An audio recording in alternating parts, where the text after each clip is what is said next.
હા, ઈચ્છા પૂરી કરવી જોઈએ, પણ અનંત હોય તો તકલીફ. ભગવાન એમ કે જુઓ તમે જીવવાના છો ને એટલી ઈચ્છા કરો. આ આપણી મર્યાદા, ઈચ્છા કરવાની આપણે બધાની મર્યાદા. આપણે દાખલા તરીકે 80 વર્ષ જીવવાના હોય, 90 જે હોય,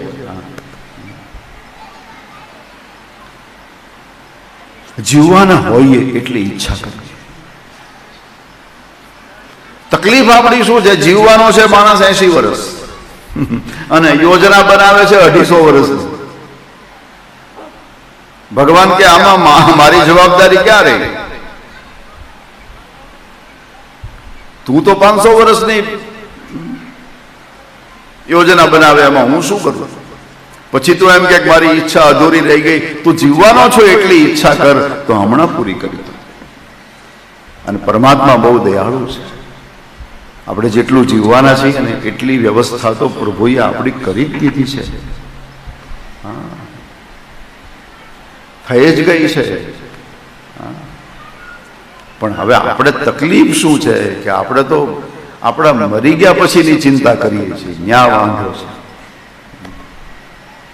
ઘણા માથે લઈને ફરે છે કે મારા ગયા પછી શું થશે.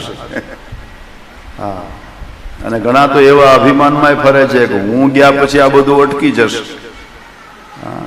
અને પાછા કહે હું નહીં હોઉં ત્યારે તમને ખબર પડશે એમ કે.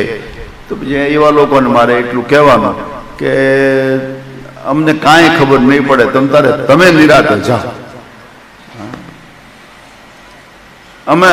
અમે લહેર કરશું, અમને કાંઈ વાંધો નહીં આવે. આ જગત કોઈના વગર અટક્યું છે? કરોડો વર્ષથી ચાલ્યું આવે છે, હજી કરોડો વર્ષ ચાલશે. પણ આ માનવની ઈચ્છાઓ છે, કામનાઓ. અને પાછું એક બીજું નક્કી છે કે માણસ ગમે એટલું ભેગું કરે. જો આ સાંભળીને દુઃખી નહીં થતા, આ કાંઈ મારું બનાવેલું નથી. આ બધા સંકેતો ભાગવતમાં મળે છે એટલે કહું છું. માણસ ગમે એટલું ભેગું કરે, ગમે એટલું ભેગું કરે, ભોગવી શકાતું નથી.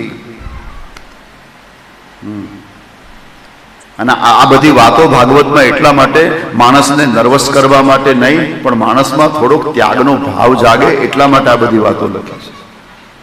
માણસનું મન ઈશ્વર તરફ થોડું ખેંચાય એટલા માટે આ બધી વાતો લખી છે.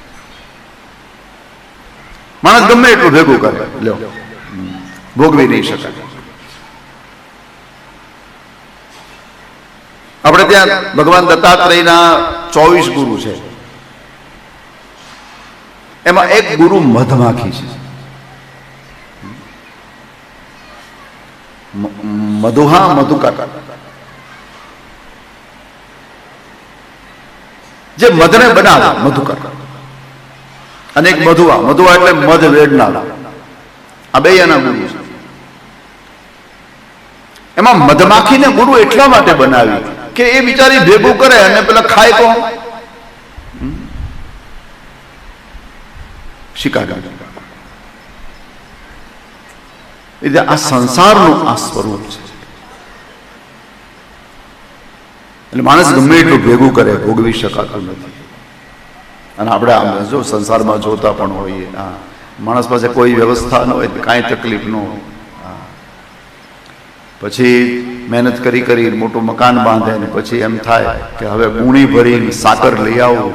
અને એક ગુણ ભરીને સાકર લાવે, 100 કિલો ખાંડ ઘરમાં સ્ટોક કરે.